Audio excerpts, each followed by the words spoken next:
Good morning, dear students.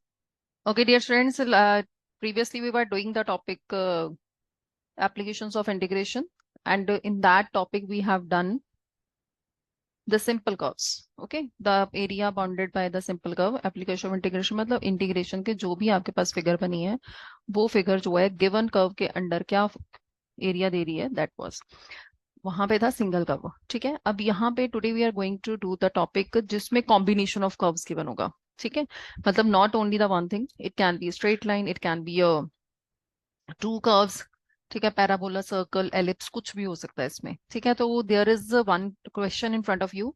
यहाँ ध्यान से देखना है बच्चा, करना कैसे है वो मेथड ध्यान से कर ले, क्लियर कर देख लेना. ठीक है, find the area of the circle this which is interior to the parabola this. मतलब ये पैराबोला के अंदर जो, मतलब दोनों एक दूसरे के कॉम्बिनेशन में सर्कल बने हुए हैं. द थिंग इज दैट कि ये आपके पास जो सर्कल है, this is the circle equation 4x² plus 4y² equals to 9. Okay, तो जो जनरल इक्वेशन आपके पास है, जनरल इक्वेशन, उसमें क्या होता है आपके पास that is x² plus y² is equals to r². मतलब यहाँ रेडियस होता है. और ये जो आपके पास यहाँ पे इक्वेशन बनी हुई है,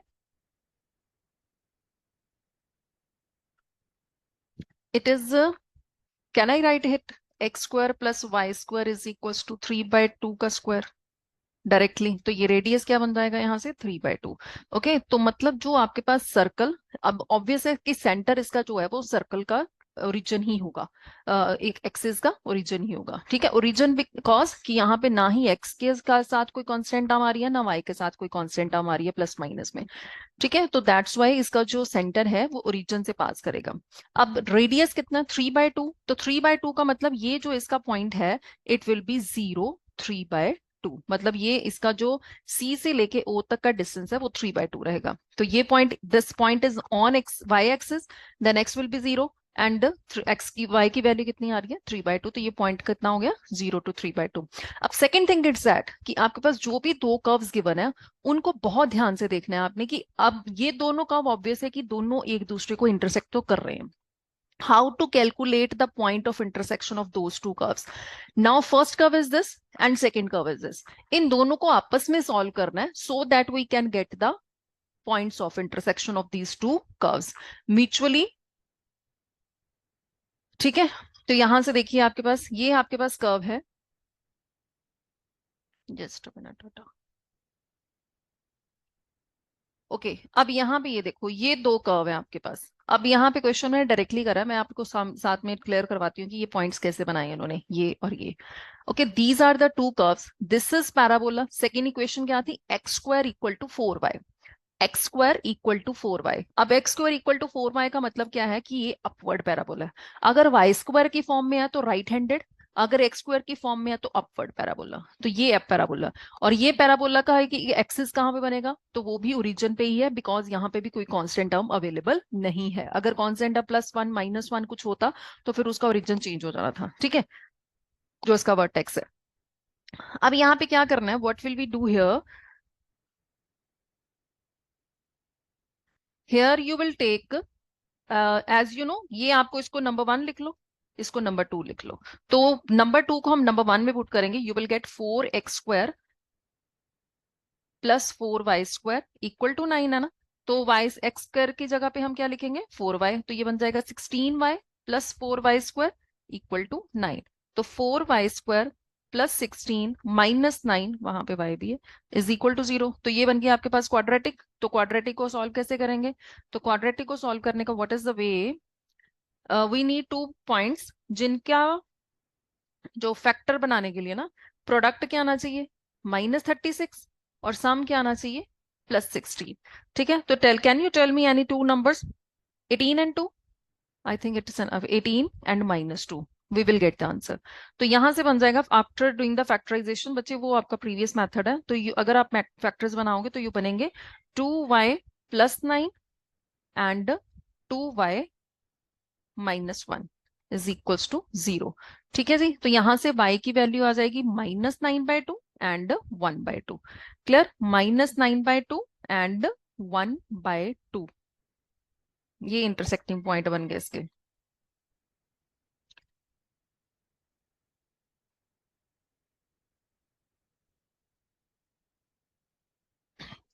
तो अगर हम y is equals to 9/2 put करते हैं, क्योंकि हमें y की वैल्यूज मिली है ना, तो obviously we need the values of x as well. तो y की वैल्यू यहाँ पे पुट करो माइनस की, तो अगर हम यहाँ पे पुट करेंगे y की वैल्यू, तो ऑब्वियसली कि एक्स स्क्वायर वो नेगेटिव बन जाएगा, तो x square negative we can not take, ठीक है। तो एक्स स्क्वायर वो कॉम्प्लेक्स नंबर बन जाता है, तो so that we will use, तो हम ये वैल्यू को क्या करेंगे, इग्नोर। तो y की 1/2 हम यहाँ पे यूज करेंगे, ठीक है। तो x square is equals to 4 × 1/2, तो ये बन जाएगा 2, और x की वैल्यू कितनी बन जाएगी, +-√2। ओके, तो मतलब क्या हुआ कि अगर आपके पास y इज इक्वल टू 1/2 है, तो x की वैल्यू 1 बन रही है √2, और अगर y इज इक्वल टू 1/2 है और x की एक वैल्यू क्या बन रही है, -√2। ठीक है, तो सेम, अब ये फर्स्ट क्वाड्रेंट है, तो ऑब्वियसली x और y दोनों, मतलब ये पॉइंट्स जो आपके पास बने हैं, these points are intersecting points of the given two curves. x √2 है तो √2 1/2, ठीक है। Similarly on the other side क्या बन जाएगा, -√2, यहाँ पे x नेगेटिव होता है ना इस साइड पे, तो -√2 1/2 यहाँ पे बनेगा। ठीक है डियर स्टूडेंट्स, आई होप कि आपको ये इंटरसेक्टिंग पॉइंट क्लियर हो गए होंगे कि यहाँ पे इन्होंने डायरेक्ट लिखा था ना, वो मैंने आपको अच्छे से क्लियर करवा दिया कि कैसे किया। ठीक है, नेक्स्ट आपके पास है कि अभी इसको कंटिन्यू कैसे करना है।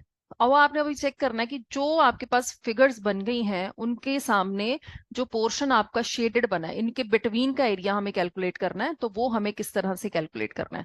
ठीक है जी, ये आपके सामने सारी चीजें क्लियर है। अब यहां से आप ध्यान से देखिए ये आपके पास है,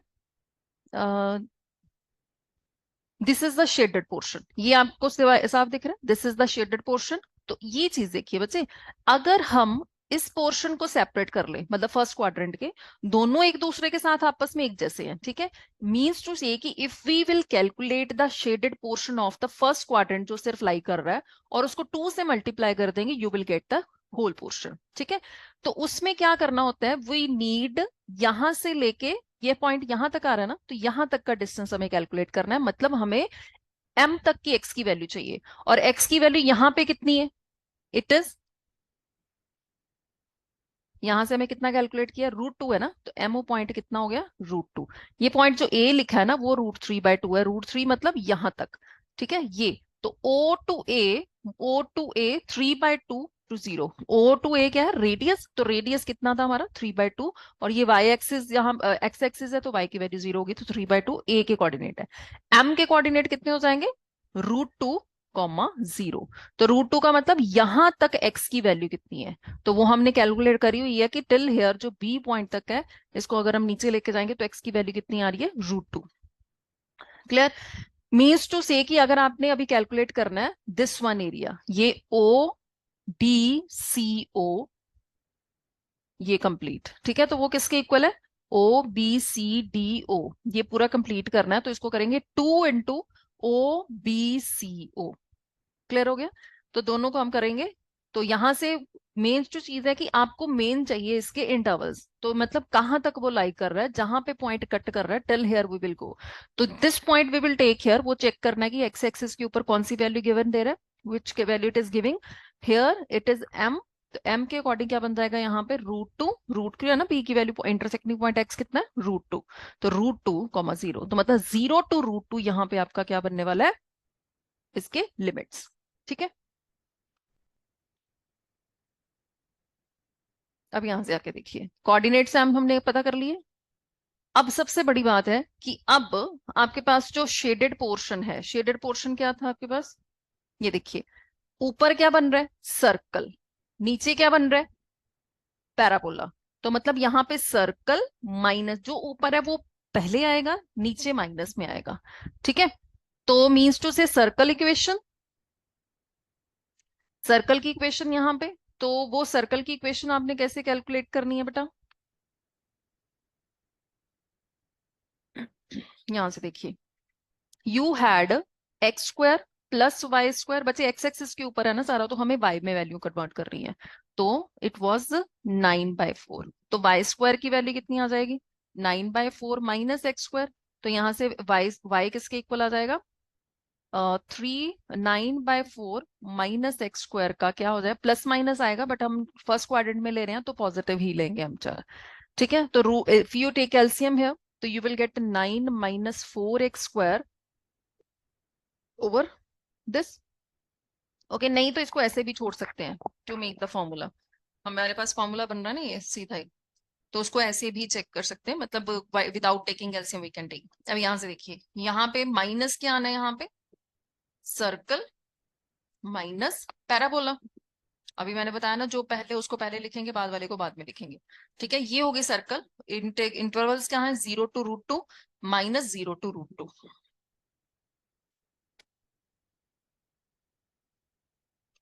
0 to √2, 0 to √2। ठीक है, तो ये बन गया आपके सामने 1/4। यहाँ से अब ये फॉर्मूला वही है आपका जो पुराना, तो ये फॉर्मूला यहाँ पे अप्लाई कर दिया, 0 to √2 माइनस 1/4, यहाँ पे x³/3 आ गया, 4 3 = 12 बन गया। ठीक है जी, तो ये आपके सामने सारा क्लियर हो गया कि ये हमने फंक्शंस को किस तरह से कन्वर्ट करना है इन द फंक्शंस फॉर्म, जिसको हम इंटीग्रेट कर सकें। ठीक है, अब इंटीग्रेशन के लिए जो आपको प्रीवियस फॉर्मूलाज हैं वो सारे बेटा जी क्लियर होने चाहिए, जो हमने प्रीवियस चैप्टर में किए हैं, इंटीग्रल्स में, डेफिनेट इंटीग्रल और उसके बाद इनडेफिनेट इंटीग्रल में जितने भी फॉर्मूलाज हैं, उनके बगैर ये चैप्टर सॉल्व होने वाला नहीं है। ठीक है, here upper limit lower limit आपको पुट करनी ही आती है, यहाँ पे फॉर्मूला लगाए, upper limit lower limit put की, you will get the answer. Clear, बस ये एक सॉल्व करके देखोगे, अपने आप समझ आ जाएगा। अब नेक्स्ट क्वेश्चन आपके पास है, find the area bounded by the curve x-1 whole square plus y² equal to 1, x² plus y² equal to 1। ये तो साफ दिख रहा है कि ये आपका ओरिजिन से पास करता हुआ सर्कल है, जिसका सेंटर ओरिजिन होगा, और यहाँ पे x-1 है। ठीक है, अब यहाँ मैं एज आई टोल्ड कि यहाँ पे x और +1 जो है, अगर x² और y² के टर्म्स के साथ प्लस माइनस की टर्म्स आती हैं, तो उसका सेंटर जो है ओरिजिन से शिफ्ट हो जाएगा। ठीक है, अब x की वैल्यू यहाँ से कितनी बनेगी, अगर हम 0 पुट करके देखें, x=1, और y तो 0 ही आ रहा है, तो इसका सेंटर जो सर्कल का है x=1 के ऊपर बनेगा। This will be the centre of the circle. और इस सर्कल का रेडियस कितना है, 1। तो मीन्स टू से कि जिस जगह पे इस बिगनिंग जो आपका सेकेंड सर्कल है उसका सेंटर ओरिजिन है, तो उसका जो रेडियस है, रेडियस जहां पे मतलब यहाँ पे इसका जो बाउंड्री पॉइंट है, वही सेंटर पॉइंट होगा फर्स्ट वाले सर्कल का। क्लियर, तो this point we need to calculate कि इसको कैसे सॉल्व करना है। ठीक है, तो सर्कल तो आपको समझ आ गया। अभी उसके बाद सेकंड थिंग इज कि आपको कैलकुलेट करना है कि इनके इंटरसेक्टिंग पॉइंट्स क्या हैं। तो इंटरसेक्टिंग पॉइंट्स कैसे कैलकुलेट करने हैं, दोनों को एक दूसरे की वैल्यूज में पुट कर दो। तो जब हम दोनों को सॉल्व करेंगे, तो y² दोनों को माइनस कर दो, y² cancel, 1 1 will be cancel, और आपके पास यहाँ पे x-1 का whole square equal to x² बचेगा। यहाँ से you will calculate the values of x। ठीक है, तो वही पुट वैल्यूज यहाँ पे, या फर्स्ट और second you can put and to calculate the value of y। Okay, तो by using these two we will calculate a equal to this and b। ठीक है, यहाँ से a की वैल्यू ये आ गई और b की वैल्यू यहाँ से है, तो यहाँ से आपके पास समझ आ गया। ठीक है जी, तो नेक्स्ट आपके पास है कि सर्कल जो है आपके सामने, एरिया कैसे कैलकुलेट करना है। यू नो वेरी वेल कि ये वाला जो पोर्शन है फर्स्ट क्वाड्रेंट, और सेकंड ये नीचे जो है, इसके नीचे वाला फोर्थ क्वाड्रेंट में लाई कर रहा है। If we will calculate this portion area, उसको 2 से मल्टीप्लाई करना, मतलब OAOCA, इसका एरिया कैलकुलेट कर लेंगे, एंड उसको हमने 2 से मल्टीप्लाई कर देना, you will get the whole area. ठीक है, द थिंग इज दैट कि अब ये एरिया कैलकुलेट करना क्या है, क्योंकि यहाँ पे अब 2 कर्व्स आ गए हैं। अब 2 कर्व्स हैं, तो 2 कर्व्स के अकॉर्डिंग हमें सॉल्व करना है। तो ये अब यहाँ पे ब्रेक हो रहा है, जहां से शेप कर रहा है चेंज, उसमें हमें ब्रेकेज चाहिए। तो O to M, M to C। ठीक है, ये 2 इंटरवल्स बनेंगे, O to M, M to C। अब O to M कितना है, ये देखिए, यहां से O से C तक क्या था, 1, तो M इसके बिल्कुल मिड में आ रहा है, तो ये क्या बन जाएगा, 1/2। ठीक है, तो इंटरवल्स बन जाएंगे 1/2 टू 0 to 1/2। क्लियर, अब यहां से देखिए, एक वो portion 0 to 1/2, first circle plus second circle. ठीक है, सर्कल की इक्वेशन है, यहां से ये भी y की वैल्यू है, ये भी y की वैल्यू है, दोनों की। ओके, तो यहाँ पे फॉर्मूला अप्लाई करेंगे जो हमने प्रीवियस क्वेश्चंस में अप्लाई किए हैं, यहाँ पे अप्लाई होगा 1, मतलब a² माइनस x², यहाँ पे भी a² माइनस x²। हेयर यहाँ पे x-1 गिवन है, और यहाँ पे x ही गिवन है, यहाँ पे सिंगल फॉर्मूला यूज होगा। ठीक है डियर फ्रेंड्स, इसको अच्छे से सॉल्व कर लेना। ठीक है, सॉल्व करके आपने वैल्यूज पुट करनी है, जो अपर लिमिट लोअर लिमिट है, after you putting that you will get this answer. ठीक है, I will send you the PDF, keep practising the question. Okay, तो यू विल फैमिलियर कि आपको किस तरह से सॉल्व करनी है चीजें। ठीक है dear students, okay, good bye, me see you soon.